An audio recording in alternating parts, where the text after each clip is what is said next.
Hi, I'm Melanie Ehren. I'm a reader at the Institute of Education, and I have the pleasure to talk today to Matthew Purves, who is a head of education reform at England's Inspectorate of Education, Ofsted. Matthew, there have been a number of changes in the inspection framework of schools, particularly been introduced recently. Can you talk to us about that? Yes, of course. So Melanie, we've introduced 3 big reforms this September. The first is the Common Inspection Framework. And for us, that's really important because that brings together our inspection of schools, of early years and further education and skills provision, and make sure that Ofsted makes the same judgments across all of them.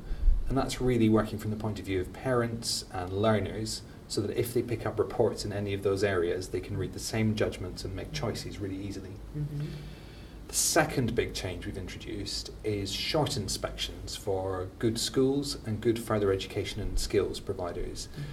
And really that's because our evidence shows that most good schools stay good. And so we want to recognise that and put the emphasis on professional dialogue with the sector. So in short inspections, inspectors will go in with the assumption that the school or provider is still good for a short period of time. Now, of course, if they find something that suggests they need to gather more evidence, they'll then do more activity, but we'll base that system on short inspections based on the assumption that things are good. And then the third change is that we brought all our relationships with our inspectors in-house, and we now have something like 7 in 10 of our inspectors being serving leaders, serving school leaders, and they give some of their time a year to us to inspect and then go out and take that back out into the system. Right. So we're really excited about those changes. Yeah, and what do you hope to achieve from those 3 big reforms? What do you hope that leads to? Well, look, what's really important to us as an organisation is the quality, consistency and impact of our inspection. And so with our new Ofsted inspectors, we've held the bar very high for their training and making sure they're ready to go. By changing our inspection events and working on the details around those, we've made sure they're as consistent and high quality as possible. And the change around short inspections is to make sure that we have impact in the right place. So as an organisation, we want to focus most of our resource on schools or providers where things are maybe not going so well. And then for good schools and providers, come and visit and confirm that they are still good, or spot that something might have changed, either improvement or decline, and then take further action there. Right. And what are schools expected to do with this, with the framework, with visits? What do you expect they would work on? Well, so our big message to the sector is don't prepare for inspection. A lot of myths grow up around inspectorates wherever they are in the world because people try and second guess what we're looking at.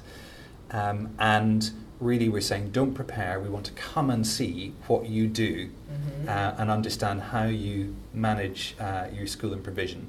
And really some of the big messages are about we want to see the leaders in the institution and how you understand areas of strength and weakness in the school and what you're doing about those areas of weakness, not being afraid to show them, but showing us what you're doing about that.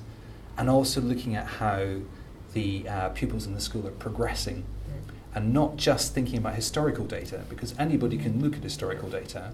What Ofsted inspection brings is inspectors on site working with the school, looking at how pupils currently there are progressing and taking that into account in making inspection judgments. Right. So what are schools expected to do with judgments then? Once you have visited schools, you send them a report, what are they expected to do with that? Sure. So that's a great question. And of course, we report primarily for parents. And of course, schools look at those reports and do something with them as well. So we want to give parents assurance about the quality of education and the safeguarding that children are safe in that school.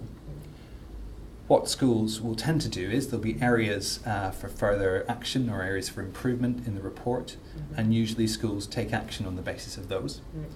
For most schools, they'll be good, and so those will be relatively minor areas.